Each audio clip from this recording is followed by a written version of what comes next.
이게 우리가 이제 일반적으로 생각하는 저염 다이어트 식단입니다. 그렇다면 실제로 소금 안 먹으면, 적게 먹으면 살이 빠질까요? 소금을 적게 먹으면 일단 몸 안에 있는 기본적인 염분 농도를 맞추기 위해서 몸에서 물이 빠져나갑니다. 반대로 소금을 많이 섭취하잖아요. 그러면 몸에서 붙들고 있는 물의 양이 많아집니다. 특히 평소에 음식을 짜고 맵고 자극적이게 먹었던 분들이라면 몸에 많은 물이 저장되어 있는 상태라고 볼 수 있거든요. 이런 상황에서 살을 빼기 위해서 평소 먹었던 소금을 확 줄이게 되면 염분 농도를 내 몸에서 맞추기 위해서 물이 급격하게 빠져나갑니다. 즉 지방이 빠지지 않아도 물을 잃은 만큼 체중이 빠져나간 것처럼 보일 수가 있겠죠.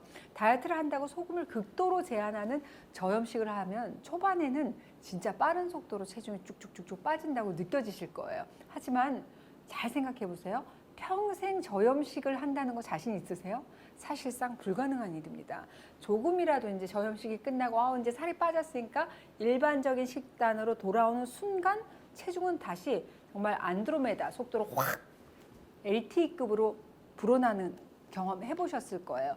빠졌던 것만큼 되돌아오는 것도 쉬운 게 바로 체내 수분, 물입니다. 반대로 말하자면 소금은 아무리 먹어도 체지방이 늘지는 않습니다. 단 체중이 느는 거죠. 소금을 많이 먹게 되면 물을 많이 먹게 돼서 체내 수분 보유량을 일시적으로 늘리기 때문에 체중이 증가하게 됩니다. 순간적으로 이거 몸무게 늘었네, 살쪘네 생각하게 만들 뿐이지 사실 우리가 일반적으로 말하는 살이 쪘다, 그러니까 지방이 많은 상태인 비만, 체지방의 증가는 아니라는 겁니다. 즉 오히려 다이어트를 위해서 소금의 양을 극도로 제한하거나 먹지 않은 이런 저염식을 너무 장기적으로 계속할 경우에 일단 재미가 없지요. 그리고 사는 재미가 없습니다. 그뿐만 아니라 혈액 속에 있는 소금 농도가 옅어지면 신진대사를 담당하는 여러 가지 호르몬의 균형이 깨지게 되고 인슐린의 저항성을 증가시키기 때문에 오히려 비만이라든지 각종 대사 관련 질환을 유발하게 된다는 거.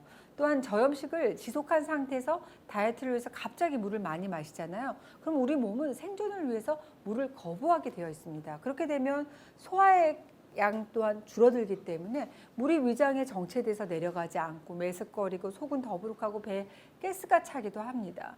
특히 이 위산의 주재료라고 하는 게 소금이기 때문에 우리가 염분 섭취를 극도로 이렇게 제한하게 되면 단백질 소화가 잘 이루어지지 않아서 알레르기라든지 피부 트러블이 생길 뿐만 아니라 세포의 에너지 대사가 잘 이루어지지 않아서 진짜 아무리 식사량을 줄이고 운동을 해도 처음에만 좀 살이 좀 잘 빠지는 것처럼 느껴지지만 결론적으로는 세포의 에너지 대사가 더뎌지는 다이어트 정체기가 찾아올 수밖에 없습니다.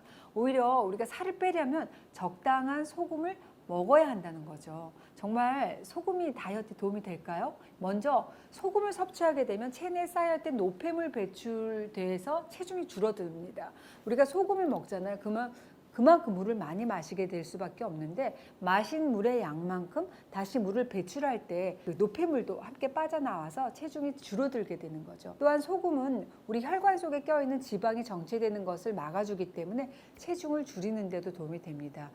브라질 상파울 의대의 연구에 따르면 소금을 하루에 3g 이하로 적게 섭취할 경우에 혈관이라든지 혈액 속에 지방이 쌓여서 다이어트의 적이자 비만의 대표적인 원인이죠. 중성지방을 증가시킨다는 그 발표가 나온 바가 있어요. 따라